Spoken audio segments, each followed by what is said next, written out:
Et salut à tous, c'est Captain, et je vous retrouve pour une nouvelle vidéo sur la saison 3 de Haro. C'est peut-être la dernière que je vais faire sur la saison 3. Je pense pas en faire, enfin, cette saison mérite pas que j'en fasse plus, tout simplement.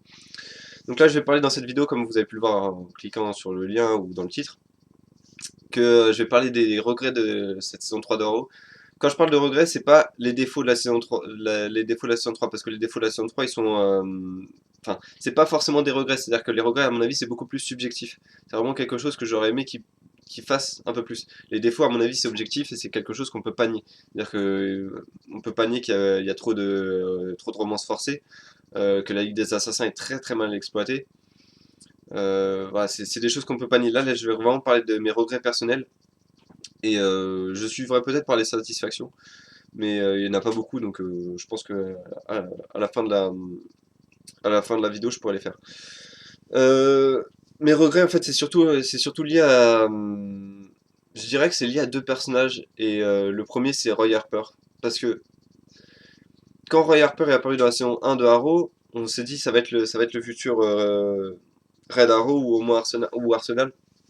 Il s'est avéré que c'était Arsenal. Et ce personnage a juste jamais été exploité. Son potentiel était présent. Il y avait quelque chose à faire avec ce personnage. Et, à mon avis, Miraculous a quand même bien déréglé ce personnage. Et je pense que c'est une très mauvaise idée de lui filer comme ça le Miraculous, surtout si c'est pour lui enlever à la fin de la saison. Euh, voilà, le potentiel de ce personnage était là, mais ils l'ont vraiment complètement saboté, complètement ignoré. Même j'ai l'impression qu'ils ont décidé de se concentrer sur d'autres personnages, et ce qui était un peu bête parce que qui de plus dans une série de super-héros enfin le sidekick du super-héros mérite d'être exploité. Mais enfin théoriquement c'est même celui qui doit être quasiment le plus exploité parce que c'est celui qui va être sur le terrain avec le héros. Du coup, il doit avoir cette relation entre le héros et le sidekick qui se crée cette relation de confiance. Et ça se crée pas en un épisode. Non. Enfin, j'aurais bien aimé que la saison 2 du coup se repose sur ça. La saison 3 a commencé à se reposer sur ça, a complètement oublié, c'est-à-dire je crois que c'était l'épisode du 6 où Oliver dit à Roy je t'abandonnerai jamais, tout ça pour l'épisode je crois que c'était 18 où il le laisse quasiment crever sur le sol en se barrant avec Atom.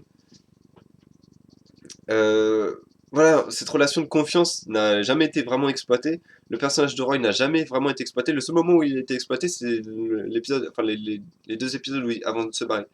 Et c'est vraiment regrettable de voir que ils ont préféré mettre l'accent sur d'autres personnages qui ont, enfin à mon avis, dont le potentiel n'est plus là. Je veux dire, Felicity, son potentiel, il est surexploité maintenant et n'a plus, enfin ce personnage n'a plus lieu d'être exploité en tout cas mais d'être tout court aussi.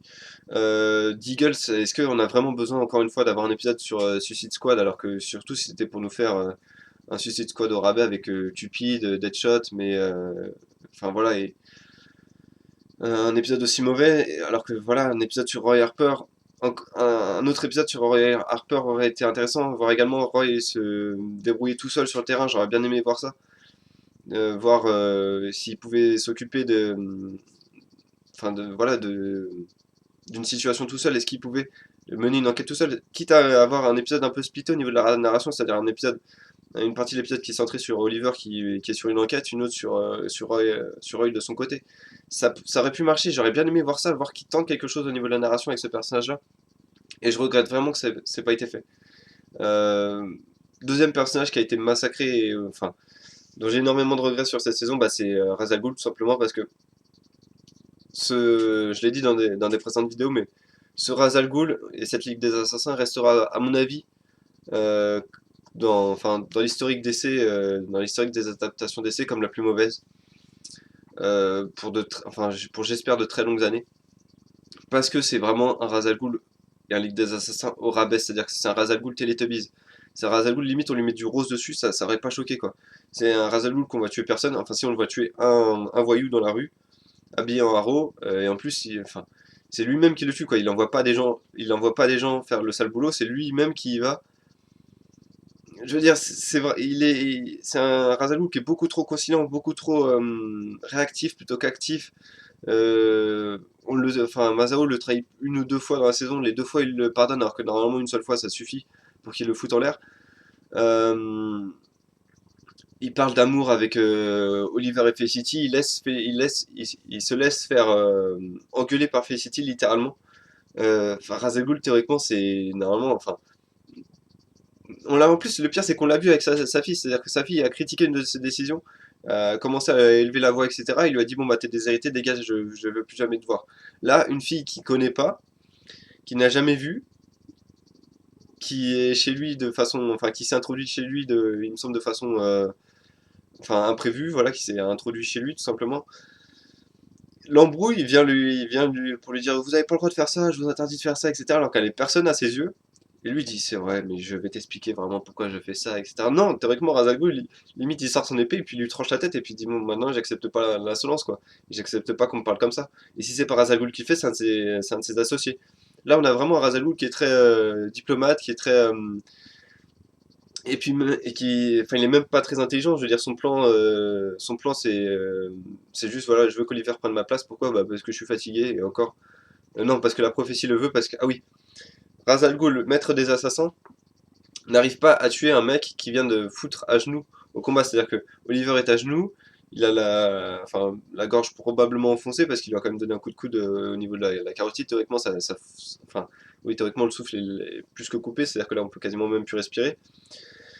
Plutôt que de le tuer, parce que c'est un combat à mort quand même, je le rappelle, plutôt donc de lui couper la tête ou au moins de lui planter dans le cœur, non, quelle est la meilleure façon de tuer un mec? C'est planter une épée dans son. Enfin, oui, dans son abdomen, et puis le pousser d'une falaise. Bon, théoriquement, de toute façon, il meurt d'une falaise, hein. Même si on a la volonté de vivre, théoriquement, une chute de 15 mètres sur le dos, ça fait pas du bien, quoi. Et même avec toute la volonté de vivre, je pense qu'on en ressort au moins paralysé. Mais bon, c'est vrai, il avait du thé, Oliver, donc ça l'a sauvé. Mais voilà, le maître avec des assassins n'arrive pas à tuer un mec qu'il a mis à genoux, quoi. Et puis à la fin, il se fait battre parce qu'Oliver arrive à stopper son épée à la main. Enfin, c'est quoi ce bordel? C'est quoi ce Ra's al Ghul? C'est vraiment. Et puis même, Ra's al Ghul, théoriquement, ne craint personne dans les comics. Même Batman, il le craint pas vraiment. C'est-à-dire que j'ai plus l'impression que. Enfin, sur mon interprétation de la relation entre Batman et Ra's al Ghul, c'est juste que Ra's al Ghul ne fait que tester Batman pour voir jusqu'où il peut aller et jusqu'où Batman peut déjouer ses plans. J'ai vraiment l'impression que c'est limite ça parfois, la relation entre Ra's al Ghul et Batman.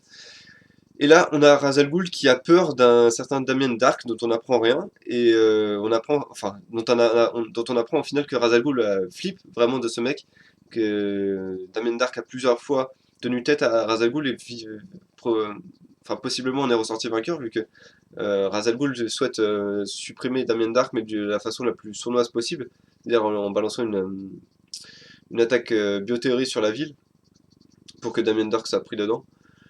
Euh, Enfin, Ra's al Ghul, théoriquement, ne craint personne, même Batman, même Superman, même quasiment toute la Ligue des Justiciers, il ne les craint pas.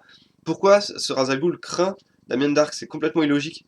Et enfin, c'est juste une facilité scénaristique pour lancer le grand ennemi de la saison 4, quoi. Et vraiment, je supporte pas ce qu'ils ont fait de ce personnage. Euh, En termes de regrets, on pourrait également parler de Deathstroke enfin voilà, qui a juste signé la fin de ce personnage sur la série, alors que la saison 2 avait vraiment mis en place le personnage pour qu'il soit intimidant, pour qu'il soit le pire ennemi, enfin l'ennemi le plus difficile à battre. Pour Oliver, qu'est-ce qui se passe? Oliver arrive avec sa sœur qui n'a pas, qui n'a pas subi un entraînement non plus enfin qui n'a pas subi tout simplement l'entraînement d'Oliver ni de Deathstroke. Les deux arrivent sur l'île et arrivent à foutre Deathstroke à terre, etc. Le pire, c'est qu'avec cet épisode, les scénaristes se sont mis à dos l'acteur qui joue Deathstroke, donc Manu Bennett, qui leur a dit bon bah si c'est comme ça que vous voulez vous occuper du personnage, bah ça sera sans moi désormais. Donc Deathstroke c'est fini pour Arrow en un seul épisode, donc encore une fois un regret. En termes de regret, je pourrais également parler de Sarah Lance, Canary, qui a complètement été massacrée, c'est le cas de le dire. Qui, enfin, le potentiel encore une fois était là pour ce personnage-là, pour ce personnage, même si bon, ce potentiel avait déjà été gâché par la fin de la saison 2.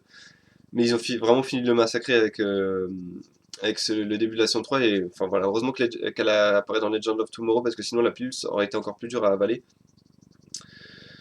En termes de réussite, par contre, j'ai ces deux personnages féminins pour le coup, c'est Laurel dont j'ai vraiment bien aimé la transformation en Black Canary. Et si vraiment, c'est vrai, ça me met limite en colère parce que si Laurel avait été écrit comme ça durant la saison 1 et 2, on n'aurait pas eu on n'aurait pas eu cette saison 3 à mon avis. C'est-à-dire qu'on n'aurait pas eu cette romance forcée avec Felicity. On aurait eu voilà des personnages un peu plus liés, une Team Arrow qui aurait vraiment été plus liée, plus opérationnelle. D'un côté Black Canary, de l'autre côté Arsenal et Oliver, enfin Green Arrow, qui s'occupe de les gérer ou de les entraîner. Donc vraiment, j'aurais bien aimé que ce personnage soit écrit comme ça, enfin, ait été écrit comme ça durant la saison 1 et 2, parce que vraiment dans la saison 3, c'est à mon avis le point positif de cette saison 3, c'est qu'on a une Black Canary qui est crédible, qui est pas forcément très bien, comment dire, dont l'adaptation est pas forcément parfaite selon moi, surtout au niveau du costume. J'ai pas mal de mal et surtout au niveau également la façon dont elle se bat. Euh, mais voilà, en termes de. Enfin voilà, on a une Black Canary crédible, on a le personnage de Laurel qui va enfin quelque part, et vraiment ça c'est quelque chose que j'ai vraiment apprécié dans cette saison. Tout comme le personnage de la sœur d'Oliver, donc Thea, qui, voilà, qui ne s'est pas mis en colère contre Oliver lorsque Oliver lui a révélé son secret, qui au contraire lui a dit bah merci de nous avoir protégés, etc. Et vraiment, ça, c'est quelque chose que j'ai apprécié. J'ai hâte de voir ce que ça va donner, du coup, la saison 4 avec Speedy, Black Canary, et j'espère Green Arrow. Voilà, c'est tout pour cette vidéo. Je pense que j'ai fait le tour de cette saison 3 de Arrow. Donc maintenant, je vais peut-être passer à la saison 4. Bah, je pense que ça sera après la Comic Con où ils vont nous balancer la bande-annonce de la saison 4. En tout cas, les premières images. Donc bah, je pense que pour Arrow, je vous retrouve à ce moment-là. Et puis bah, en attendant, moi, je vous donne rendez-vous pour des vidéos sur The Flash, Supergirl, également pourquoi pas Legend of Tomorrow, voilà, toutes ces choses-là. Je vous dis à bientôt.